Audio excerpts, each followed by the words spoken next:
అక్షర గుళికల సంజీవనం అమోఘ లీలల సారం లీలా మానుష చరితం సచ్చరితం సాయి చరితం. ఓం శ్రీ సాయిరామ్. సాయి గురుకులం కార్యక్రమానికి స్వాగతం. శ్రావణ మాసంలో శ్రీ సాయి సచ్చరితను మనం మననం చేసుకుంటూ ఉన్నాం. ఈరోజు రేపు అద్భుతమైనటువంటి అధ్యాయాలు 18, 19 అధ్యాయాలంటే చాలామందికి ప్రీతి. ఎందుకంటే బాబా తన యొక్క తత్వాన్ని, భక్తులపైన బాబాకున్నటువంటి ప్రేమ, ఒక్కొక్క భక్తుల్ని ఏ విధంగా అనుగ్రహిస్తారు బాబా అనేటువంటి విషయం ఉంటుంది. ముఖ్యంగా శ్రీ సాయి సచ్చరిత రచయిత అయినటువంటి శ్రీ హేమాడ్ పంత్కి ఇచ్చినటువంటి అద్భుతమైనటువంటి అనుభవం ఉంటుంది. సాఠే గురుచరిత్ర పారాయణను సాకుగా చేసుకొని శ్యామా వద్దకు పంపించి రాధాబాయి దేశ్ముఖ్ అనేటువంటి ఆ వృద్ధురాలి కథను చెప్పించి మనందరికీ కూడా గురుతత్వం అనేటువంటి రహస్యాన్ని విప్పి చెప్తారు బాబాగారు ఈ 2 అధ్యాయాల్లో కూడా. ఈ 2 అధ్యాయాల కోసము పారాయణలో నేను ఎప్పుడు ఎదురు చూస్తూ ఉంటాను. ఎందుకంటే ఎంత రమణీయంగా ఉంటుందంటే బాబా బోధనా పద్ధతి ఎలా ఉంటుంది, అదేవిధంగా షిరిడీకి వచ్చినటువంటి భక్తుల యొక్క జీవన సాకారానికి ఏ విధంగా బాబా వివిధ పుణ్య గ్రంథాలను ఏ విధంగా పారాయణ చేయించారు, వాటి వల్ల వారికి ఏమి బోధించారనేటువంటి విషయం చాలా అద్భుతంగా ఉంటుంది.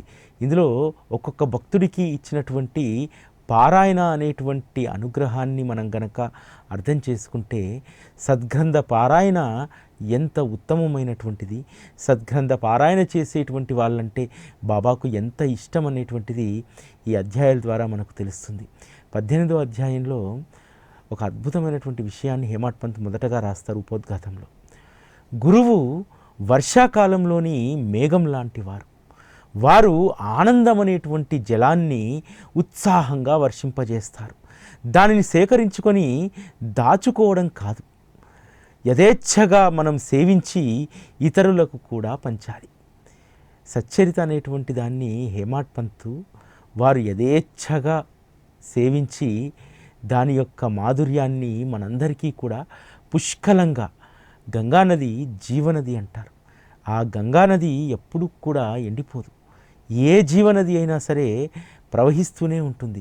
అది ఒక పిల్ల కాలువలా కానీ లేకపోతే వర్షాకాలంలో మహాకాలువలుగా అది ప్రవహిస్తూనే ఉంటుంది. ఈ జనావళికి నీటిని అందించి గొంతులను తడుపుతూనే ఉంటుంది. అదేవిధంగా సద్గురువు కృప అనేటువంటి ఆ ఆనంద జలాన్ని బాబా ఎప్పుడూ కూడా తన భక్తులకు పుష్కలంగా ఇస్తారు. 18వ అధ్యాయం ద్వారా బాబా యొక్క ఆనంద జలం ఏ విధంగా మన గొంతులను తడుపుతుంది, ఆ ఆనంద జలం ద్వారా మన గొంతులే కాదు, మన దాహం తీరడం మాత్రమే కాదు, అది సేవించినటువంటి మనము బాబా యొక్క ఆనంద జలాన్ని ఇతరులకు ఏ విధంగా పంచుతాము అనేటువంటి విషయాన్ని ఈ 18వ అధ్యాయం చాలా స్పష్టంగా వివరించి చెప్తుంది. తల్లి తన బిడ్డ ఆరోగ్యంగా ఉండాలని చెప్పి, బలంగా పెరగాలని చెప్పి బిడ్డ యొక్క చిబుకాలను పట్టుకొని ఔషధాన్ని తాగిస్తుంది. తద్వారా బిడ్డ ఆరోగ్యవంతుడుగా తయారవుతాడు. మీరు చూడండి, పసిబిడ్డలకు మొదటి నెల బిడ్డ నుంచి దాదాపు 12, 13 నెలల వరకు కూడా వరుసగా కొన్ని వ్యాక్సినేషన్స్ ఉంటాయి. వరుసగా కొన్ని బలమైనటువంటి ఔషధాలు బిడ్డకు ఇవ్వాలి. ఆ బలమైనటువంటి ఔషధాలు కొంత చేదుగా ఉంటాయి. అదేవిధంగా వ్యాక్సిన్స్ కాస్త ఇబ్బందిగానే ఉంటాయి. అయినా సరే తల్లి బిడ్డ యొక్క క్షేమం కోసము అవన్నీ కూడా ఇప్పిస్తుంది. బాబా కూడా అంతే. బాబా మన చిబుకాన్ని పట్టుకొని వారి ఆనంద జలాన్ని మనకు సేవింపజేస్తారు. జలమే కదా, చాలా ఈజీగా తాగొచ్చు కదా, జలం తాగడానికి ఇబ్బంది ఏమిటి అని చెప్పి మనం అనుకోవచ్చు. కానీ ఆ ఆనంద జలంలో బాబా వారి యొక్క బోధ ఉంటుంది. ఆ బోధను అనుసరించేటువంటి శక్తి అందులో ఉంటుంది. కాబట్టి వారి బోధను అనుసరించాలంటే మనము కొంత త్యాగం చేయాలి. మనము మన జీవితాల్లో మార్పులను చేసుకోవాలి. నిడారంబరమైనటువంటి జీవితంలోకి వెళ్ళాలి. సావధానులై బాబా యొక్క బోధనలను అర్థం చేసుకోవాలి. ఎందుకంటే కలియుగంలో ఇది అంత ఆషామాషి అయినటువంటి పని కాదు. అయినా సరే బాబా మనం చిక్కినప్పుడల్లా ఆయనకు ఎందుకంటే ఈ మాయాలౌకిక ప్రపంచంలో ఎక్కువగా మనము మాయ వెనకాల పడిపోతూ ఉంటాం. అప్పుడప్పుడు ప్రమాదాలకు లోనైనప్పుడు, ఇబ్బంది కలిగినప్పుడు బాబా పాదాల చెంతకు వస్తాం. వచ్చినప్పుడు బాబా మన చుబుకాలను పట్టుకొని, అటు కాదురా నీ ప్రయాణం ఈ వేరే, నీ గమ్యం వేరు, నువ్వు నాతో ఉండు, నా మాట విను అని చెప్పి మన చుబుకాలను కూడా పట్టుకొని బాబా వారి యొక్క అమృత ఝరి అయినటువంటి వారి బోధను మన మనసుల్లో నింపుతారు. సద్గురు యొక్క సాంగత్యం వల్ల మన జీవితాలు ధన్యమవుతాయి. బాబా ఎంత గొప్పగా మనకు టేక్ కేర్ చేస్తారంటే అసలు మనం ఊహించం. మన జీవితంలో ఎవరు కూడా అంత భద్రంగా మనల్ని చూసుకోరు. అందుకనే వారి సాంగత్యం వల్ల మన జీవితాలు ధన్యమవుతాయి. అదేవిధంగా వారి సాంగత్యం మహిమ అసలు వర్ణించడానికే వీలు కానటువంటిది. సద్గురువు యొక్క వచనాన్ని స్మరించుకుంటే మనకు స్ఫూర్తి కలుగుతుంది. ఎలాంటి స్ఫూర్తి కలుగుతుందంటే ఈ జన్మను సార్థకం చేసుకోవాలి, అందుకోసము భగవంతుని సహచర్యము, సద్గురువు యొక్క బోధ ఆచరణ ఒక్కటే మార్గం అనేటువంటిది మనం తెలుసుకోగలుగుతాం. ఎందుకంటే ఆ స్ఫూర్తిని ఒక్క సద్గురువు మాత్రమే ఇస్తాడు. అంటే మనం ఎలా ఉండాలి, ఎలా నడుచుకోవాలి, ఏ విధంగా మన ప్రయాణం ఉండాలి అనేటువంటి దాన్ని ఒక్క సద్గురువు మాత్రమే మనకు నిర్దేశించి దానిని ఆచరించేటువంటి స్ఫూర్తిని సద్గురువు మాత్రమే ఇస్తారు. ఎందుకంటే ఈ కలియుగంలో గురువే ఈశ్వరుడు, గురువే బ్రహ్మ విష్ణు మహేశ్వరుడు, వాస్తవానికి 100% పరమేశ్వరుడు గురువు మాత్రమే. గురువే పరాత్పర పరబ్రహ్మ, గురువే మన జనని, గురువే మన జనకుడు. భగవంతునికి కోపం వస్తే గురువు రక్షిస్తాడు, కానీ గురువుకే కోపం వస్తే ఎవ్వరూ రక్షించలేరు ఈ లోకంలో. అందుకనే సద్గురువుకు అసలు కోపం రాదు. బిడ్డల పట్ల ఎప్పుడూ కూడా వారు ప్రేమను మాత్రమే కలిగి ఉంటారు. ఎందుకంటే మనం బాబా దగ్గరికి వచ్చిన తర్వాత కూడా చాలా తప్పటి అడుగులేస్తాం, చాలా తప్పుడు పనులు చేస్తాం, ఆలోచనలు రకరకాల వైపు వెళ్తుంది. బాబా చెప్తాడు ఎప్పుడూ నా నామధ్యాసలో ఉండమని చెప్తాడు. మనమేమో లౌకికంగా ఉండేటువంటి సౌకర్యాల ధ్యాసలో ఉంటాము. అయినా సరే బాబా ఎప్పుడూ కూడా తన బిడ్డలను కోపగించుకోడు. అందుకనే ఈ కలియుగంలో ప్రేమగా చూసుకునేటువంటి, తనను ఆశ్రయించినటువంటి వారి పట్ల వాత్సల్యం కలిగి ఉన్నటువంటి సద్గురు దేవుడే మనకు ఉపాసనా దైవమయ్యాడు. ఈరోజు ఎందుకు బాబా అంటే ఇన్ని లక్షల మంది, ఇన్ని కోట్ల మంది ఎందుకు వారి మార్గంలోకి వస్తున్నారు? ఎందుకనంటే ఇది చాలా సులువైనటువంటి మార్గము. ఈ మార్గంలో శిక్షనే తప్ప శిక్షలు ఉండవు అనేటువంటి వాస్తవాన్ని ఎరిగినటువంటి బుద్ధిజీవులు బాబా వైపు వస్తారు. ఈ విధంగా బాబాను చేరుకున్నటువంటి వాళ్ళము మన జీవితాలను తరింపజేసుకోవడానికి వారి యొక్క కథలను, లీలలను శ్రవణం చేయాలి. అనుక్షణము మన జీవితంలో జరిగేటువంటి ప్రతి సంఘటనకు బాబా చెప్పినటువంటి దానికి ఖచ్చితంగా లింక్ ఉంటుందనేటువంటి విషయాన్ని మనం అర్థం చేసుకోవాలి. మనకు వచ్చేటువంటి సమస్యలకు బాబా కథా శ్రవణం ద్వారా ఆ వాటికి పరిష్కారాలు లభిస్తాయనేటువంటి సత్యాన్ని ఎప్పుడూ కూడా మనం గ్రహించి ఉండాలి.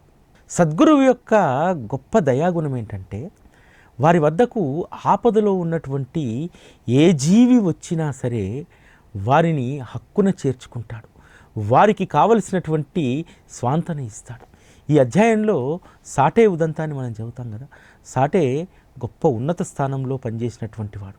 ఎంతటి ఉన్నత స్థానంలో అంటే అప్పుడు బ్రిటిష్ ప్రభుత్వంలో లార్డ్ రే గవర్నర్గా ఉన్నప్పుడు చాలా సన్నిహితమైనటువంటి సంబంధం కలిగినటువంటి వాడు సాటే. ఆ తర్వాత ఉద్యోగాన్ని వదిలాడు, వ్యాపారం ప్రారంభించాడు, పెద్దగా దేంట్లో కూడా రాణించలేకపోతాడు. దాంతో సంసారపరమైనటువంటి బాధలు, కష్టాలు, దుఃఖాలు ఇవన్నీ కూడా సహజంగా ముందుకు తన్నుకు వస్తాయి. దాంతో విసిగిపోయినటువంటి సాటే అనేక తీర్థయాత్రలు చేశాడు, అనేక రకాలుగా మళ్ళీ తన జీవితంలో నిలబడ్డాలని చెప్పి ప్రయత్నం చేశాడు. కానీ ఆ ప్రయత్నాలు ఏవి కూడా ఫలించలేదు. ప్రతి భక్తుడికి కూడా సద్గురువును ఆశ్రయించేటువంటి ఒక బంగారం లాంటి అవకాశం వస్తుంది. దాన్ని అందుకున్నటువంటి వాళ్ళు అదృష్టవంతులు. సాటే మిత్రులు చెప్తారు, నువ్వు షిరిడీకి వెళ్ళు, షిరిడీలో ఉన్నటువంటి శ్రీ సాయిబాబా గొప్ప దయామయుడు. అనేక మంది భక్తులు ఉన్నత చదువులు ఉన్నటువంటి వారు, సంస్కారం కలిగినటువంటి వారు, ఉన్నత స్థితుల్లో ఉన్నటువంటి వారు వారిని చేరి వారి జీవితాలను తరింపచేసుకున్నారు. నువ్వు కూడా ఒక్కసారి షిరిడీకి వెళ్ళి నువ్వు కూడా అనుభవాన్ని పొందు అని చెప్పి మిత్రులు సలహా ఇస్తారు. మిత్రులు ఇచ్చినటువంటి సలహా మరియు వారు చెప్పినటువంటి బాబా లీలల పట్ల తనకు విశ్వాసం కలిగి బాబా చరణాల వైపు అడుగులు పడ్డాయి. షిరిడీ చేరి బాబాను దర్శించుకున్న తర్వాత వెంటనే అతని నయనాలు తృప్తి చెందుతాయి, మనస్సు శాంతిస్తుంది. బాబాను దర్శించుకొని సాష్టాంగ ప్రణామం చేస్తాడు. బాబాకు సాష్టాంగ నమస్కారం చేసి బాబా వైపు తదేకంగా చూస్తాడు సాటే. పూర్ణ పరబ్రహ్మ స్వరూపం అతనికి అర్థమవుతుంది. అదేవిధంగా జ్యోతి నిరంజనుడైనటువంటి సాయిని చూసి అతని మనస్సు సుప్రసన్నమైపోతుంది. పూర్వార్జిత పుణ్యఫలం వల్ల భాగ్యవశాత్తు బాబా చరణాలు లభించాయని చెప్పి సాటే భావిస్తాడు. సాయి దర్శనంతో నిశ్చింత కలిగి మనస్సుకు శాంతి చేకూరింది. షిరిడీ చేరి బాబా ఆశీస్సులు తీసుకున్న తర్వాత అతనికి ఎంతో ఇష్టమైనటువంటి గురుచరిత్ర పారాయణను ఆరంభిస్తాడు. గురుచరిత్ర పారాయణ, సప్తాహ పారాయణ చివరి రోజు బాబా స్వప్న దర్శనం ఇస్తారు. బాబా ఆసనంపై కూర్చొని గురుచరిత్రలో అనేక అంశాలను సాటేను అడుగుతూ అందుకు సాటే సమాధానం చెప్తూ ఉంటాడు. అర్థం కానటువంటి విషయాలను సాటేకు బాబా ఆసనంపై కూర్చొని విప్పి చెప్పుతూ ఉంటారు. అందుకు సాటే ఎంతో తృప్తి పడిపోతారు. బాబా యొక్క రూపాన్ని స్వప్నంలో చూసి ధన్యుడవుతాడు. తనకు అనేక సంవత్సరాలుగా గురుచరిత్రలో అర్థం కానటువంటి, అవగాహన కానటువంటి అనేక విషయాలను అత్యంత తేలికగా బాబా బోధిస్తాడు. స్వప్నంలో నుంచి మేలుకో రాగానే తనకు అద్భుతమైనటువంటి అనుభవం కలుగుతుంది. ఎందుకంటే అజ్ఞానాంధకారం అనేటువంటి తలగడను తల కింద వేసుకొని వాసనలు అనేటువంటి పడగపై గుర్రు పెట్టేవారిని దయాగనులైనటువంటి సాయినాథులు మేల్కొల్పుతారు. సమయానికి నా వెన్ను తట్టి గురుచరిత్ర అనే అమృతాన్ని నాతో తాగించారు కదా ఆ కృపాలు అని తనకు కలిగినటువంటి స్వప్నాన్ని స్మరించుకుంటూ ఉంటారు. అయితే ఈ స్వప్నం యొక్క అర్థం ఏమిటి? తను స్వయంగా బాబాను అడగలేక దీక్షిత్ గారిని ఆశ్రయిస్తారు. నాకు బాబా స్వప్నంలో ఆసనంపై కూర్చొని గురుచరిత్రను సవివరంగా చెప్తూ ఉన్నారు. అంటే ఈ పారాయణ పూర్తయిందా లేకపోతే మరొక పారాయణ చేయాలా అనేటువంటి విషయాన్ని మీరే స్వయంగా బాబాను అడగండి అని చెప్పి దీక్షిత్ గారిని వేడుకుంటాడు. దయాగనులైనటువంటి ఆ సాయి మహారాజు మనస్సులో ఏముందో మనకు తెలియదు కదా. వారి మనస్సులో నా పట్ల ఏ భావన ఉందో, ఏ ఉద్దేశం ఉందో మీరే కాస్త కనుక్కొని వారి ఉద్దేశాన్ని తెలుసుకోండి అని అంటారు. అప్పుడే నాకు మనశ్శాంతిగా ఉంటుంది అని చెప్పి కాకాసాహెబ్కు నివేదించుకుంటారు సాటే. బాబా దగ్గరికి వెళ్ళినటువంటి కాకా ఈ విధంగా అడుగుతారు, బాబా సాటే అమాయకుడు, అతడు గురుచరిత్ర చాలా నిబద్ధతతో చేశారు.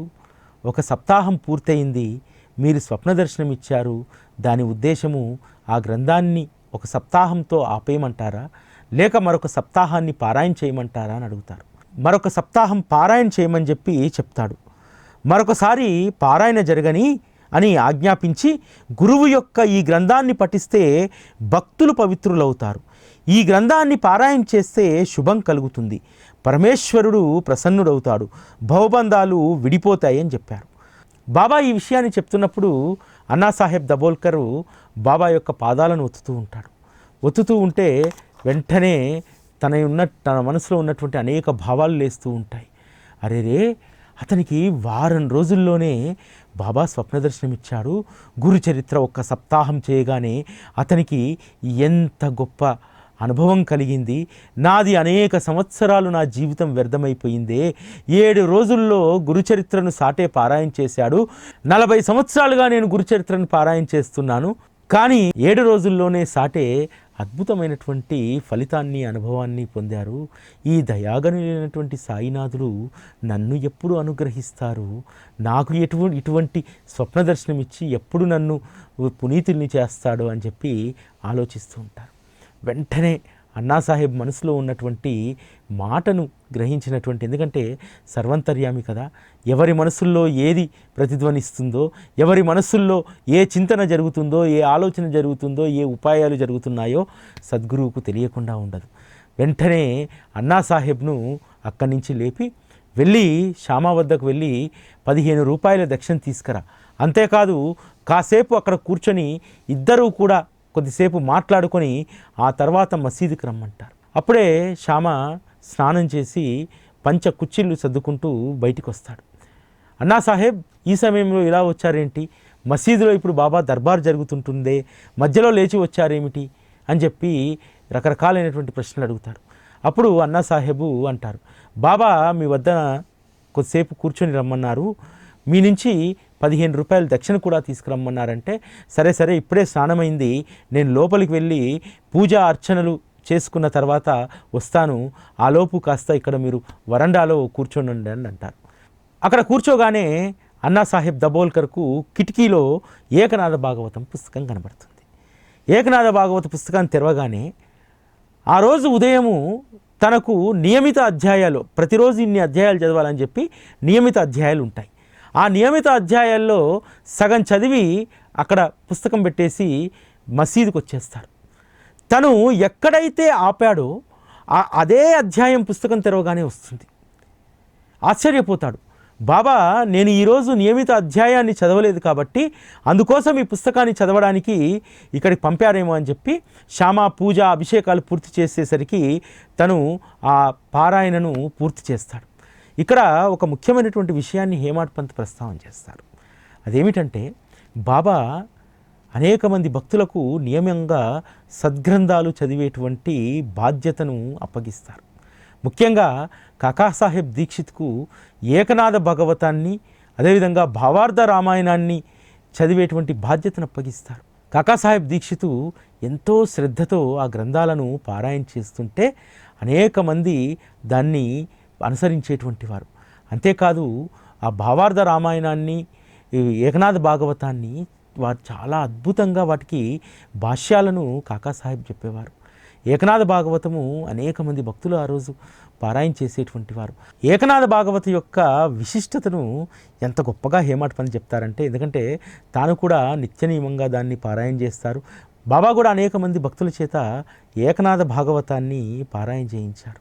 మన సాయి టీవీలో కూడా గత సంవత్సరం మనము ఏకనాథ భాగవతాన్ని శ్రవణ పారాయణ చేశాం. చాలామందికి దాని విలువ తెలియదు, కానీ దాని విలువ తర్వాత తెలుస్తుంది. ఏకనాథ భాగవతం ఎంత గొప్పదనేటువంటిది. దానికి సంబంధించినటువంటి అద్భుతమైనటువంటి వ్యాఖ్యానాన్ని ఇక్కడ రాస్తారు చూడండి. జగత్తును ఉద్ధరించే నిమిత్తము నారాయణుడు బ్రహ్మ అనే భూమిలో భక్తి బీజాన్ని నాటక అది నారదుడనే పొలంలో పంటకు వచ్చింది. ఆ పొలం యొక్క 10 లక్షణాలు గల పంటను వ్యాస మహర్షి సంగ్రహించారు. సుఖ మహర్షి పరీక్షిత్ అనే కళ్ళంలో గింజలను వేరుపరచగా శ్రీధర స్వామి తూర్పారబట్టారు. ఆ పంటను జనార్దన స్వామి కొలవగా ఏకనాథ్ మహారాజు రసవత్తరమైనటువంటి భోజనాన్ని పుష్కలంగా తయారు చేశారు. ఎంత అద్భుతంగా ఏకనాథ భాగవతం గురించి చెప్పారు చూడండి. ఆ నారాయణుడట బ్రహ్మ అనేటువంటి భూమిలో భక్తి బీజాన్ని నాటాడట. పరమాత్మ నాటినటువంటి ఆ భక్తి బీజము నారదుడు అనేటువంటి పొలంలో పంటకు వచ్చిందట. ఆ పంట యొక్క పోషణను చక్కగా వ్యాస మహర్షి చేశారు. శుక మహర్షి పరీక్షిత్ అనేటువంటి కళ్ళెంలో, సుఖ మహర్షి పరీక్షిత్ మహారాజు అనేటువంటి కళ్ళంలో, అంటే వడ్లన్నీ కూడా ఒక దగ్గర నూర్పిడి చేస్తాం కదా, దాన్ని కళ్ళం అంటారు. ఆ కళ్ళంలో గింజలను వేరు చేశాడు. పంటను కట్టలుగా కట్టి దాని నుంచి కొట్టి ధాన్యం వేరు చేస్తారు. ఆ విధంగా పరీక్షిత్ మహారాజు కళ్ళంలో గింజలను వేరు చేశారు. శ్రీధర స్వామి పంటను తూర్పారబట్టగా జనార్దన స్వామి దాన్ని కొలిశారు. ఆ కొలిసినటువంటి ఆ నాణ్యమైనటువంటి ధాన్యంతో ఏకనాథ్ మహారాజు రసవత్తరమైనటువంటి భోజనాన్ని పుష్కలంగా తయారు చేశాడు. ఆ ఏకనాథ భాగవతం అనేటువంటి అద్భుతమైనటువంటి పరమాన్నము, పంచభక్ష పరమాన్న విందు ఇప్పటికీ కూడా అనేక మంది ఆస్వాదిస్తున్నారు. బాబా తన భక్తులను మంచి మార్గంలో నడిపించడానికి, నీతివంతమైనటువంటి జీవితాలను గడపడానికి ఆ రోజు ఏకనాథ భాగవతము, జ్ఞానేశ్వరి, భావార్థ రామాయణాలను తూచా తప్పకుండా పారాయణ చేయించేవారు. అంతేకాదు జోగ్ లాంటి వారు నియమంగా ప్రతిరోజు మధ్యాహ్న హారతి అయిపోయిన తర్వాత జోగ్ ఇంటికి వెళ్ళి భోజనం చేసి జ్ఞానేశ్వరి పుస్తకాన్ని పట్టుకొని పారాయణకు ఉపక్రమించే ముందు బాబా ఆశీస్సులను తీసుకొని వచ్చి పారాయణ చేసేవారు. ఆ రోజు బాబాను ఆశ్రయించినటువంటి సద్భక్తులకు ఎవరికీ కూడా సోమరితనము, అలసత్వం అనేటువంటి ఉండకపోయేది. వాళ్ళ లైఫ్ చాలా బిజీగా గడిచేది. ఎందుకంటే పొద్దున్నే కాగడహారతికి రావాలి కదా, ఆ తర్వాత బాబా లెండికి వెళ్తుంటే వెళ్ళాలి కదా, ఆ తర్వాత దర్బార్లో కూర్చోవాలి, హారతి చేసుకోవాలి, హారతి తర్వాత జోగ్ చదివేటువంటి పారాయణకు వెళ్ళాలి, ఆ తర్వాత సాయంత్రం ఏకనాథ భాగవతమో భావార్థ రామాయణమో మళ్ళీ కాకాసాహెబ్ దీక్షిత్ పారాయణ చేస్తుంటే అక్కడికి వెళ్ళాలి, ఆ తర్వాత సేజారతికి రావాలి. సమయం ఎక్కడ? ఈరోజు మనము షిరిడీకి వెళ్తే ఈ విధంగా సమయాన్ని సద్వినియోగం చేసుకుంటున్నామా? నిజం చెప్పాలంటే 90% మంది, ఒక్కొక్క సందర్భంలో నేను కూడా ఇటువంటి దినచర్యను నేను కూడా ఇప్పటి వరకు షిరిడీలో గడపలేదు. ఎందుకంటే ఎప్పుడు వెళ్ళినా ఏదో ఒక హడావుడి. ఎందుకంటే బాబా ఈ అధ్యాయంలోనే చెప్పాడు కదా, బాబా అనేటువంటి ఆనంద జలాన్ని మనం ఒక్కరమే సేవించడం కాదు, ఇతరులందరికీ పంచాలని చెప్పి ఆ ఆనంద జలాన్ని ఇతరులకు పంచేటువంటి వ్యవహారంలో ఏ పండగకి వెళ్ళినా లైవ్లో హడావుడిలోనే ఉండిపోతాను. నిజంగా ఇంత నియమబద్ధంగా అసలు మనం షిరిడీలో చాలా అరుదు ఉండడం. ఎందుకంటే మన మనస్సు ఎక్కడెక్కడో లాగేస్తుంది. ఆనాటి భక్తులంతా నియమబద్ధంగా నిజంగా మనం ఉండలేం. వాళ్ళ యొక్క దినచర్య చాలా అద్భుతం. ఈరోజు చాలామంది మన తెలుగు వాళ్ళే షిరిడీలో ఉండడానికి ప్రయత్నం చేస్తున్నారు. చాలామంది ఉంటున్నారు కూడా. ఎందుకంటే బాబా నడిచినటువంటి నేల, బాబా ఉన్నటువంటి గ్రామం, అక్కడ ఉంటే మన మనస్సుకు శాంతి కలుగుతుందని చెప్పి మనస్సుకు శాంతి కలిగించుకునేటువంటి ప్రయత్నంలో కేవలం ఒక హారతికో ఒక దర్శనానికో ఇంతవరకే చాలామంది పరిమితం అవుతున్నారు. కానీ బాబా సూచించినట్టు ఆ రోజు సద్భక్తులకు సూచించినటువంటి విధంగా చాలామంది ఎవ్వరూ ఉండట్లేదు. నిజం చెప్పాలంటే ఎంతమంది షిరిడీలో ఉండి పూర్తి సమయాన్ని సద్వినియోగం చేసుకుంటున్నారు? చాలా తక్కువ. ఎందుకంటే మనలాంటి వాళ్ళకి అసాధ్యం. ఆ రోజు భక్తులకు ఉన్నటువంటి చిత్తశుద్ధి అలాంటిది. అంత నియమంగా ఉండేవారు. బాబా ఏ నియమ నిబంధనలు విధిస్తే ఆ నియమ నిబంధనలకు కట్టుబడి ఉండేటువంటి వారు. కానీ ఈరోజు మనం ఉండే 2 రోజులైనా 3 రోజులైనా అంతగా కనీసం ఆ 2-3 రోజులైనా ఆనాటి భక్తుల్లాగా ఉండలేము. ఎందుకంటే మన మనస్సు చంచలమైనటువంటిది, రకరకాల వైపు ఆ మనస్సు లాగుతూ ఉంటుంది. ఇక్కడ మనం కూడా అదృష్టవంతులమే. ఈరోజు ఈ లౌకిక ప్రపంచంలో మనకున్నటువంటి బాధ్యతలు వీటిల్లో మనము కొంతనైనా బాబా ధ్యాసలో ఉండగలుగుతున్నాం, వారి లీలలను స్మరించుకోగలుగుతున్నాం, వారి కథాశ్రవణంలో మునిగి తేలియాడుతున్నాం. ఈ అదృష్టమైనా మనకుంది. చాలామందికి ఈ అదృష్టం కూడా లేదు. కాకపోతే ఏంటంటే అనవసరంగా ఏదో ఇక్కడ మనం మాట్లాడుకున్నాం కాబట్టి షిరిడీ వెళ్ళినప్పుడు కదలకుండా పారాయణ చేయాలి, కదలకుండా ఉండాలని చెప్పి ఇటువంటి దాంట్లోకి వెళ్ళకండి. ఎందుకంటే మనస్సును బలవంతంగా కట్టివేయవద్దు. మనస్సు ప్రశాంతంగా ఉండాలి. ఒక రకంగా బలవంతంగా పారాయణ వైపు మళ్లించిన మనస్సును ఇబ్బంది పెట్టుకున్నట్టే. కాబట్టి మనస్సు ప్రశాంతంగా ఉండి షిరిడీలో ఉన్నామనేటువంటి ఆనందాన్ని, బాబా యొక్క ఉనికిని అనుభవిస్తూ ఉండండి చాలు. కఠినమైనటువంటి పారాయణల వైపు వెళ్ళాలనేటువంటిది నా ఉద్దేశం కాదు. కాకపోతే ఏంటంటే ఆ రోజు భక్తులు అదృష్టవంతులు. వాళ్ళు ప్రతి క్షణాన్ని సద్వినియోగం చేసుకున్నారు. కాకపోతే ఈరోజు మనకు అలాంటి పరిస్థితులు లేవు. ఎందుకంటే మన జీవితాలు అటువంటివి. రెక్కాడితే కానీ డొక్కాడదనేటువంటి ఆ నానుడి ఈరోజు మనందరికీ కూడా వర్తిస్తుంది. ఎవరెవరి బాధ్యతలు వాళ్ళకు ఉన్నాయి. అయినా సరే మనం బాబా పట్ల ప్రేమగా ఉన్నామంటే అదే మనకు శ్రీరామ రక్ష. ఇక్కడ ఇంకొక విషయం ఏమిటంటే ఆ రోజు కూడా భక్తులు అంత నియమంగా పారాయణ చేయడానికి, అంత నిబద్ధతతో ఉండడానికి సద్గురువే వారి చేత సద్గ్రంథ పారాయణను ఆరంభింపజేస్తారు. ఆ పారాయణ చేసేటువంటి శక్తియుక్తులు, ఓపిక కూడా సద్గురువే అనుగ్రహించారు. కాబట్టి ఆ వారి అనుగ్రహం లేకుండా ఆనాటి భక్తులైనా మనమైనా ఏమీ చేయలేం. ఈరోజు మన మనసుల్లో జరిగేటువంటి నామస్మరణ, అదేవిధంగా సాయి కథ శ్రవణం, మననం, ఇవన్నీ కూడా ఆయన ఇచ్చినటువంటి శక్తి మేరకే మనం చేస్తున్నాం. లేకపోతే ఇన్ని రోజులుగా ఇలా కూర్చొని ప్రతిరోజు మననం చేసుకునేటువంటి శక్తి మనకెక్కడిది? కేవలం ఆ శక్తి కూడా బాబానే మనకు అనుగ్రహించారు. మనకు దేన్నైతే పాటించమని సద్గురువు మనకు శక్తినిస్తాడో దానిని మళ్ళీ మనం కంటిన్యూ చేసేలాగా చేస్తారు. ఎందుకంటే ఆ రోజు హేమాడ్ పంతు నియమంగా అధ్యాయాలు చదువుతూ ఉన్నాడు ఏకనాథ్ భాగవతంలో. ఒక భక్తుల గుంపు ఒకటి మాట్లాడుకుంటూ చాలామంది వెళ్తూ ఉంటారు మసీదు వైపు వాడా నుంచి. తనకు ఆసక్తి కలుగుతుంది. అరే ఇంతమంది వెళ్తుర్రంటే దర్బార్లో ఏదో జరగబోతుంది, అది తనకు సంబంధించిన విషయం అనేది తెలియదు, ఏదో జరగబోతుంది, బాబా ఏదో అద్భుతమైనటువంటి ఉపదేశాన్ని ఇవ్వబోతారు వీళ్ళందరికీ అని చెప్పి ఆ పారాయణ గ్రంథాన్ని పక్కన పెట్టేసి వారితో పాటు కలిసి మసీదుకి వచ్చేస్తారు. సరే ఆ గ్రంథాన్ని వదిలేశాడు, మధ్యలోనే వచ్చేసాడు. వచ్చినటువంటి వాడికి చక్కగా బాబా పాదసేవ దొరికింది. పాదాలు ఒత్తుతూ ఉన్నాడు. ఒత్తుతూ ఉన్నటువంటి అవకాశాన్ని సద్వినియోగం చేసుకోవాలా. సాటే ఆ గురుచరిత్ర ప్రస్తావన రాగానే అరే సాటేకు ఒక్క పారాయణ చేయగానే ఎంత అదృష్టం కలిగింది, నేను ఎంత దురదృష్టవంతుని అని చెప్పి మనసులోకి వచ్చింది. వెంటనే బాబా ఏం చేశాడు, వెళ్ళి శ్యామా దగ్గరికి వెళ్ళమన్నాడు. శ్యామా దగ్గరికి వెళ్తే కలిగినటువంటి 2 అనుభవాలు ఏమిటి? తను ఆ రోజు పారాయణ చేసినటువంటి దాన్ని మధ్యలో వదిలేయడం వల్ల బాబా నన్ను పారాయణ చేయడానికి ఇక్కడికి పంపించారని చెప్పి. రెండవది, అందరిపైన కూడా బాబా అనుగ్రహం ఒకేలాగా ఉండదు, ఒక్కొక్కరిపైన ఒక్కొక్కలాగా ఉంటుంది. ఇతరుల యొక్క అనుగ్రహాన్ని చూసి మనం అసూయపడకూడదు, అదే అనుగ్రహం మనకు కావాలనేటువంటిది మనం భావించకూడదనేటువంటి ఈ 2 అనుభవాలను నేర్పిస్తాడు. అంతేకాదు ఎంత అద్భుతమైనటువంటి కథను ఇక్కడ మనకు చెప్పిస్తారు. శ్యామ స్నానపాదాదులు అన్నీ చేసుకొని పూజ ముగించుకున్న తర్వాత అన్నాసాహెబ్కు ఆకులు ఇచ్చి తాంబూలం వేసుకోమని చెప్పి, కాసు అక్కడే ఉందని చెప్పి లోపలికి వెళ్ళి ఉత్తరయ్యం తీసేసి చొక్కా వేసుకొని వస్తాడు. వచ్చిన తర్వాత బాబా మన ఇద్దరిని కాసేపు ఇక్కడ మాట్లాడుకుని రమ్మన్నారు, ఇంకా మధ్యాహ్న హారతికి సమయం ఉంది, మన ఇద్దరం మాట్లాడుకుందాం. మీరు బాబాతో ప్రత్యక్ష సహచర్యం అనేక సంవత్సరాలుగా ఉన్నటువంటి వారు, ఆ గురు మహారాజ్ యొక్క లీలలను మీరు చెప్తే నాకు వినాలనుంది అని చెప్పి అని అంటారు హేమాడ్ పంత్. అప్పుడు శ్యామ అంటారు, మేము పల్లెటూరి వాళ్ళము, పెద్దగా పాండిత్యం లేనటువంటి వాళ్ళము, మీ పట్టణవాసులకు ఉన్నంత జ్ఞానం మాకెక్కడ ఉంటుంది, అయినా సరే ఆ దయాగాను అయినటువంటి శ్రీ సాయిబాబా లీలలు అనంతమైనటువంటివి, ఒకటా రెండా ప్రతిరోజు అనేక బోధలు వారు చేస్తూనే ఉంటారు, అనేక లీలలు ఇక్కడే కాదు లోకమంతా కూడా జరుగుతూ ఉంటాయి, లోకమంతా తిరిగేటువంటి ఆ పరమాత్మ గురించి, ఆ పరమాత్మ లీలలను నేను పల్లెటూరి వారిని ఎలా వల్లించేది అని చెప్పి అని అంటాడు. లేదు బాబా ఏదో మీకు ఖచ్చితంగా స్ఫురణకు తెప్పిస్తాడు, మీకు స్ఫురణకు తెప్పించి నాకు చెప్పియడానికే ఇక్కడికి నన్ను పంపించారు, కాబట్టి మీరు చెప్పాల్సిందే అని అంటారు. అప్పుడు శ్యామ నాకు ఒక విషయం గుర్తొస్తుంది, ఇక్కడే ప్రత్యక్షంగా మా కళ్ళ ఎదుటే జరిగినటువంటి ఒక లీల ఒకటి బాబా స్ఫురణకు తెస్తున్నారు, ఆ లీలను మీకు చెప్తాను. షిరిడీకి దగ్గరలో ఒక దేశ్ముఖ్ స్త్రీ ఉండేది.